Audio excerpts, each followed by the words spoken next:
भगवते वासुदेवाय श्री गणेशाय नमः। शांताकारं भुजगशयनं पद्मनाभं सुरेशं विश्वाधारं गगनसदृशं मेघवर्णं शुभांगं लक्ष्मीकान्तं कमलनयनं योगिभिर्ध्यानगम्यं वन्दे विष्णु भव्यहरं सर्वलोकैकनाथं। वैसे तो भगवान के अनेकों नाम हैं, जैसे गोपाल, मुरलीधर, माधव, केशव, मनमोहन, गिरिधर। पर भगवान का सबसे सुंदर नाम है भक्तवत्सल, जिसका अर्थ होता है वह जो अपने भक्तों के स्नेह, प्रेम, भाव पर बहुत ही जल्दी रीझ जाएं और अपना सर्वस्व निछावर कर दें। फिर चाहे बात भक्त शिरोमणि प्रहलाद की तपस्या की हो या भीलकुल में जन्मी माता शबरी का वात्सल्य प्रेम हो, फिर चाहे सदना कसाई के कपट रहित भाव को याद किया जाए या फिर मीरा की अनन्या भक्ति हो, भगवान ने हर बार अपनी भक्त वत्सलता साबित की है। और इसी कड़ी में गजेंद्र मोक्ष कथा आती है, जब भगवान अपने भक्त के बुलाने पर नंगे पांव भागे चले आए थे। आइए जानते हैं इस अद्भुत कथा को। क्षीर सागर में त्रिकूट नाम का एक प्रसिद्ध, सुंदर एवं श्रेष्ठ पर्वत था। 10,000 योजन की ऊंचाई, लंबाई व चौड़ाई वाले उस पर्वत की लोहे, चांदी व सोने की 3 शिखरों की छटा से समुद्र, दिशाएं व आकाश जगमगाते रहते थे। विविध जाति के वृक्षों, लताओं व झाड़ियों से सुशोभित वह पर्वत झरनों की झरझर से सदा गुंजायमान रहता। उसकी कंदराओं में सिद्ध, चारण, गंधर्व, विद्याधर, नाग, किन्नर और अप्सराएं आदि विहार करने के लिए प्रायः बने ही रहते। पर्वत की तलहटी में तरह तरह के जंगली जानवरों व मधुर कंठों से चहकते पक्षियों का बसेरा था। वहाँ के निर्मल जल के सरोवरों में जब देवांगनाएं स्नान करती तो वह जल और भी सुगंधित हो जाता। इसी पर्वत की तराई में भगवान वरुण का एक उद्यान था, ऋतुमान, जिसमें मंदार, पारिजात, गुलाब, अशोक, आम, खजूर, चंदन, अर्जुन, बरगद व अनेकों प्रकार के दिव्य वृक्ष थे, जो सदा फलों व फूलों से झूलते ही रहते। यही उद्यान में एक बड़ा भारी सरोवर था, जिसमें सुनहरे कमल खिल रहे थे। उस पर्वत के घनघोर जंगल में बहुत सी हथनियों के साथ एक गजेंद्र निवास करता था, जो वहाँ के बड़े बड़े शक्तिशाली हाथियों का सरदार था। एक बार वह पर्वत पर अपनी हथनियों के साथ बांस तथा बड़ी बड़ी झाड़ियों को रोंदता हुआ विचर रहा था।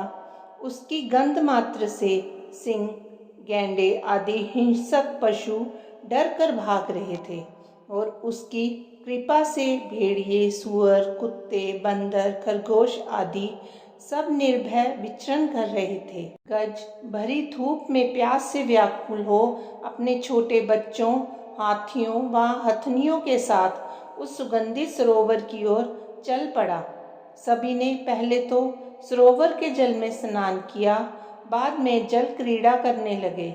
गजेंद्र गृहस्थ पुरुषों की तरह मोहग्रस्त होकर अपनी सूंड से जल की फुहारें छोड़कर हथनियों व बच्चों को नहलाने लगा व उनके मुंह में सूंड डालकर जल पिलाने लगा। भगवान की माया से मोहित हुए उन्मत्त गजेंद्र को यह ज्ञात ही नहीं था कि उसके सिर पर बहुत बड़ी विपत्ति मंडरा रही है।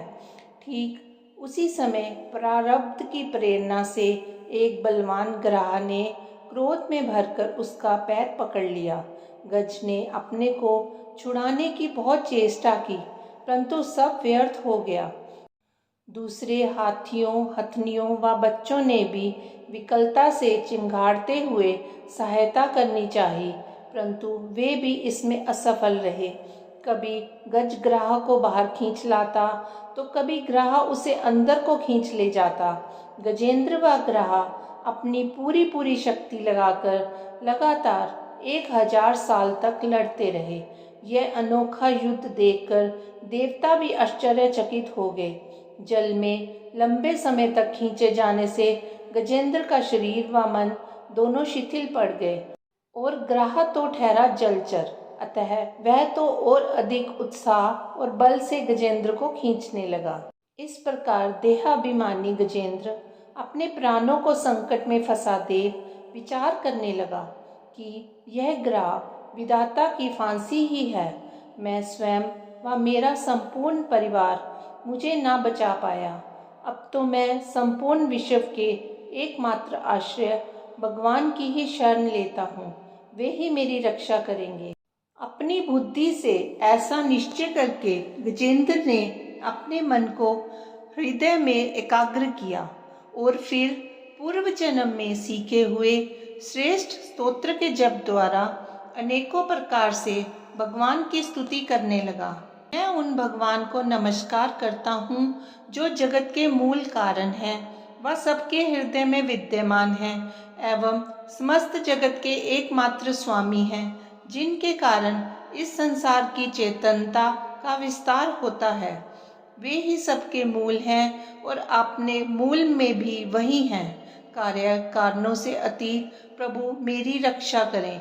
नट की भांति अनेक रूप धारण कर लीला करने वाले सर्वेश्वर प्रभु मेरी रक्षा करें।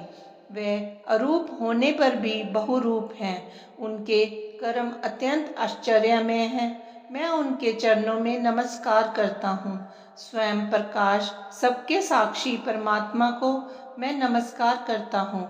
जैसे समस्त नदी झरने आदि का परमाश्रय समुद्र है, वैसे ही आप समस्त वेद और शास्त्रों के परम तात्पर्य हैं। आप मोक्ष स्वरूप हैं और सब संत आपकी ही शरण ग्रहण करते हैं, अतः मैं आपको बारंबार नमस्कार करता हूँ। जैसे कोई दयालु पुरुष फंदे में पड़े हुए पशु का बंधन काट दे, वैसे ही आप मेरे जैसे शरणागतों की फांसी काट देते हैं। हे नित्य मुक्त परम करुणामय, आप अपने भक्तों का कल्याण करने में भी कभी आलस्य नहीं करते। आपके श्री चरणों में मेरा नमस्कार है।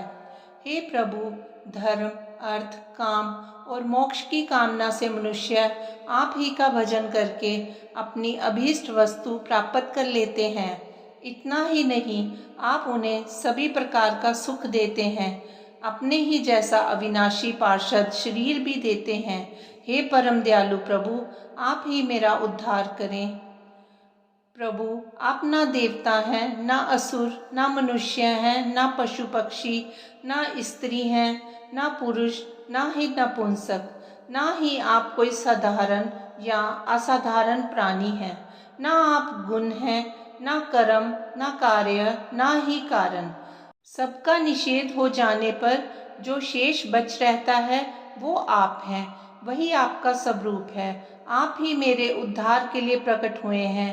हे सर्वशक्तिमान माधुर्य निधि भगवान, मैं आपकी शरण में हूँ। ऐसी आर्त स्तुति सुनकर भक्त वत्सल करुणा वर्णाल्य सर्वात्मा भगवान श्री हरि बिना देरी के स्वयं वहां प्रकट हो गए और वेद में गरुड़ पर सवार हो बड़ी शीघ्रता से वहां के लिए चल पड़े, जहां गजेंद्र अत्यंत संकट में पड़ा हुआ था। सरोवर में व्याकुल गजेंद्र ने जब आकाश में चक्रपाणी भगवान श्री हरि को देखा तो उसने अपनी सूंड में कमल का एक सुंदर पुष्प लेकर ऊपर को उठाया और आर्त भाव से बोला, नारायण भगवान, आपको नमस्कार है।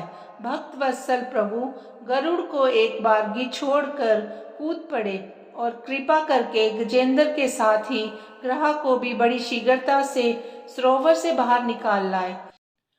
फिर भगवान श्री हरि ने चक्र से ग्राह का मुंह फाड़ डाला और गजेंद्र को छुड़ा लिया। उस समय सभी देवता भगवान की प्रशंसा करने लगे और उनके ऊपर फूलों की वर्षा करने लगे।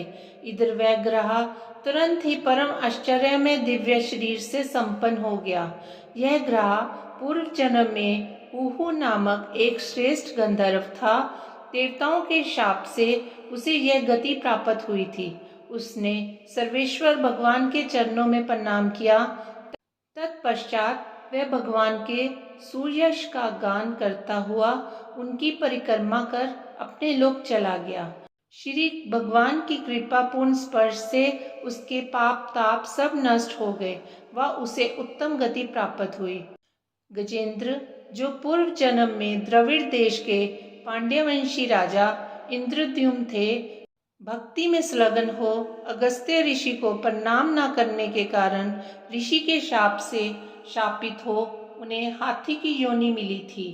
परंतु भगवान की आराधना का ऐसा फल है कि अंत समय में भगवान की स्मृति हो गई और अज्ञान के बंधन से मुक्त हो भगवान का ही रूप प्राप्त हो गया।